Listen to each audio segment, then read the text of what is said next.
екінші бөлімі. Біз бірінші бөлімде негізгі бүйрек синдромдарына 5 синдром жататын, оларға ісіну, дизуриялық, зәрлік, нефротикалық және нефриттік синдромдар екенін айттық. Және де алғашқы видеода алғашқы үшеуіне тоқталдық. Енді бүгінгі видеомызда екінші бөлімде нефротикалық және нефриттік синдромдарға тоқталамыз. Біз бірінші бөлімнің соңында практикалық кейстер берілген болатын, және де оның екіншісі мен үшіншісінің жауаптарын айта өтейін. Ал егер де оны көрмеген болатын болса, бұл видеоны паузаға қойып оқып алуларыңызға болады, немесе алдыңғы видеоға кіріп көрсеңіздер болады. Енді мына кейсте негізінен нефроптоз берілген, яғни бүйректің өз орнынан төмен қарай жылжуы. Бұл кезде негізгі екі синдром жазылған, бұл ауырсынулық синдром және де зәрлік синдром. Ауырсыну синдром бұл адам өз ауырсынуына шағымданып келді, ал зәрлік синдром бұл зәрде болмауы қажет элементтердің зәрде табылуы, яғни бұл жерде биолог және бактериялар табылып тұр. Биолог нормада 0,33 грамм литрге тең болатын болса, мына жерде биолог 0,233 грамм литрге тең болып тұр.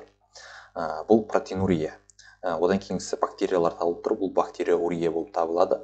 Және де биолог бұл қалыпты жағдайда 0,33 грамм литрге тең болады. Ол көбінесе аяқта ұзақ тұрып жұмыс істейтін адамдарда, шаштаразшыларда, хирургтарда болса, ол қалыпты болып табылады. Одан кейінгісі екінші кейс бұл созылмалы бүйрек жеткіліксіздігі.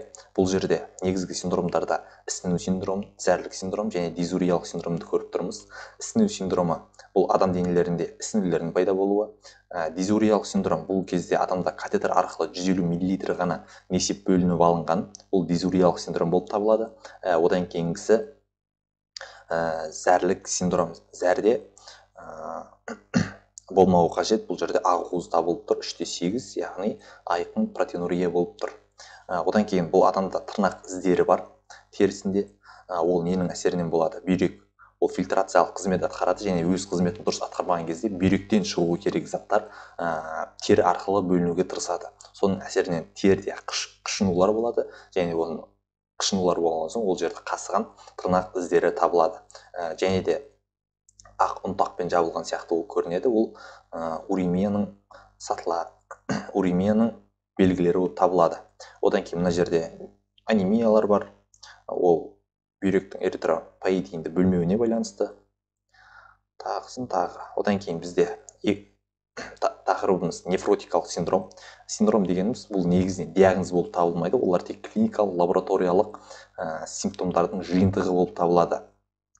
Нефротикалық синдром бұл өзімен бірге триадан алып жүреді. Ол протеинурия, тәулігіне 3 грамм литрден жоғары болуы қажет. Одан кейін гипопротеинемия қанында. Одан кейін дене бөліктерінде ісінудің пайда болуы. Бұл негізгі триада болып табылады. Яғни нефротикалық синдром кездерінде бізде шумақшалар зақымданады. Шумақшалар зақымданған кезде олардың фильтрациялық қабілеті бұзылып, негізінен фильтрациядан биологтар өтпеуі қажет. Бірақ алайда осы кезде шумақшалар зақымданған себебінен бізде биологтар сыртқа қарай шығып кетеді. Ол протеинурия.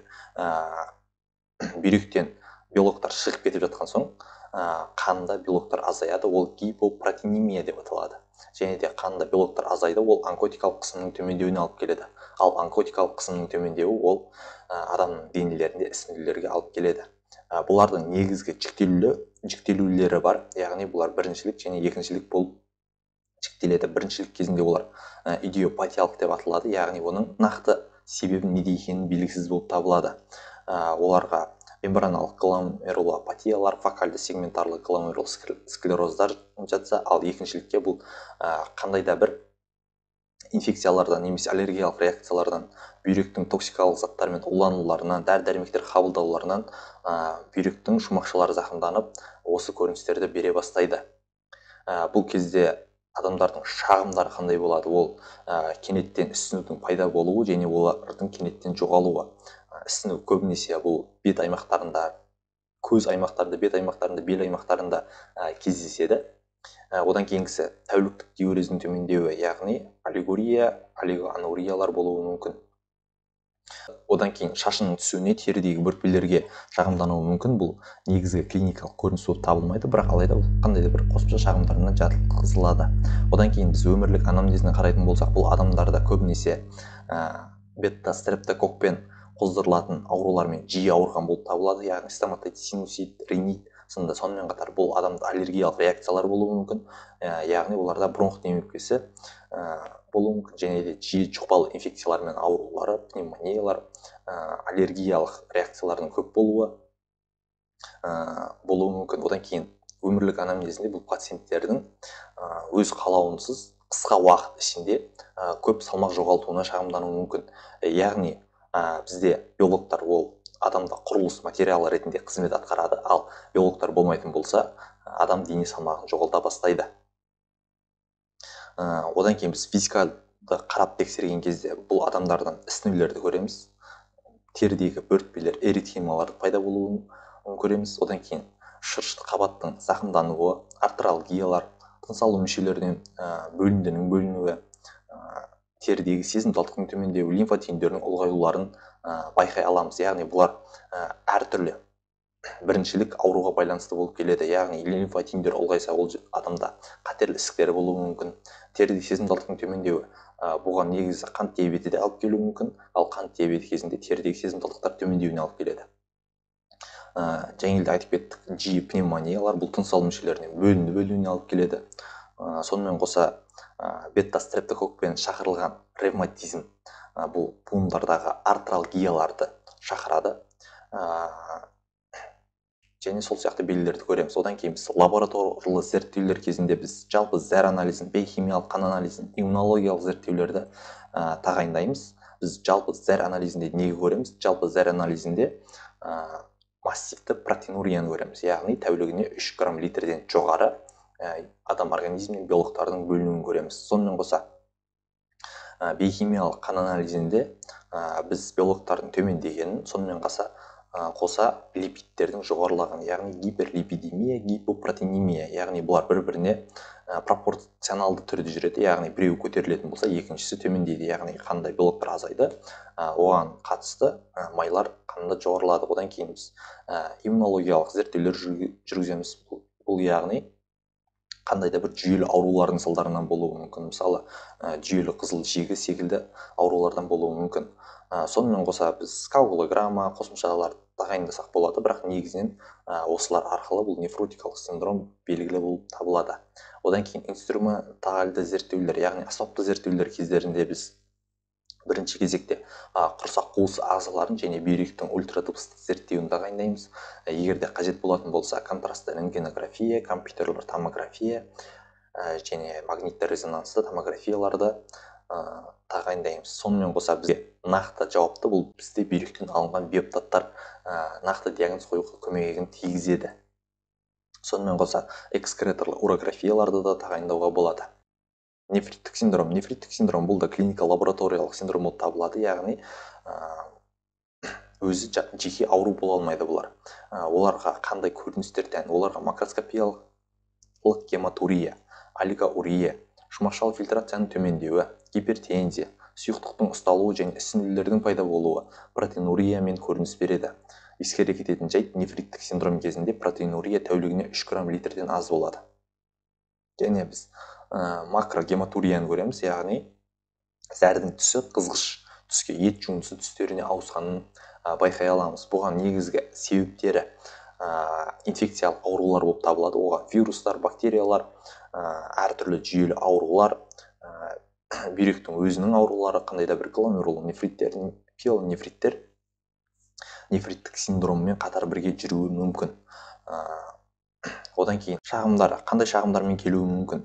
Бізде ең алғаш зәрінің түсінің өзгеруімен, ісінулердің пайда болуымен және артериалды қан қысымының жоғарылауымен шағымданып келуі мүмкін. Зәр түсі өзгерген кезде зәрінің түсі ет жуындысына ұқсайды. Бұл бізде гломерулонефритке сәйкес келеді. Одан кейін ісінулердің пайда болуымен көбінесе перифериялық аймақтарда ісінулер пайда болады. Одан кейін артериалды қан қысымының жоғарылауы. Артериалды қан қысымы нефриттік синдром кезінде жоғары болып табылады, ал нефротикалық синдром кездерінде қан қысымы 50-50 жоғарылауы да мүмкін, жоғарыламауы да мүмкін. Негізінен бұлар белоктарға байланысты болып табылады. Яғни нефротикалық синдром кезінде белоктар қаннан өте көп азайып кетеді. Соның әсерінен сұйықтық тіндерге қарай көп мөлшерде өтіп кетеді. Бұл гиповолемия, яғни айналымдағы қан көлемінің азаюына алып келеді. Соның әсерінен қан қысымы жоғарыламайды. Ал нефриттік синдром кезінде гипопротеинемия қатты емес, соның әсерінен бүйректен фильтрация арқылы көптеген заттарды шығармай жатыр, олигоанурия болып жатыр. Бұл қан қысымын гиперволемиялық түрде жоғарылауына алып келеді. Одан кейін біз физикалық тексергенде, яғни қарап тексерген кезде оның зәрінің түсінен макрогематурияны байқаймыз. Одан кейін перифериялық аймақтарында ісінулерді байқаймыз, және де айтып кеткен артериалды гипертонияны байқаймыз. Сонымен қоса біз зәрінің тәуліктік мөлшері азайғанын, яғни олигоанурияларды байқаймыз. Одан кейін лабораториялық зерттеулерге болғанда жалпы қан анализі, жалпы зәр анализі, қанның биохимиялық анализдері тағайындалынады. Жалпы зәр анализінде бұл кезде біз бактерияларды көруіміз мүмкін, себебі біз айтып кеттік, инфекциялардың салдарларынан бұл нефриттік синдромдар пайда болады деп. Одан кейін биохимиялық анализ кезінде гипопротеинемияны байқаймыз. Одан кейінгісі инструменталды зерттеулерге келетін болсақ, біз міндетті түрде ультрадыбыстық зерттеулер жасаймыз. Контрастты рентгенография, КТ, МРТ, бүйректің биоптаты және экскреторлы урографияларды тағайындау арқылы біз диагнозымызды нақтылаймыз.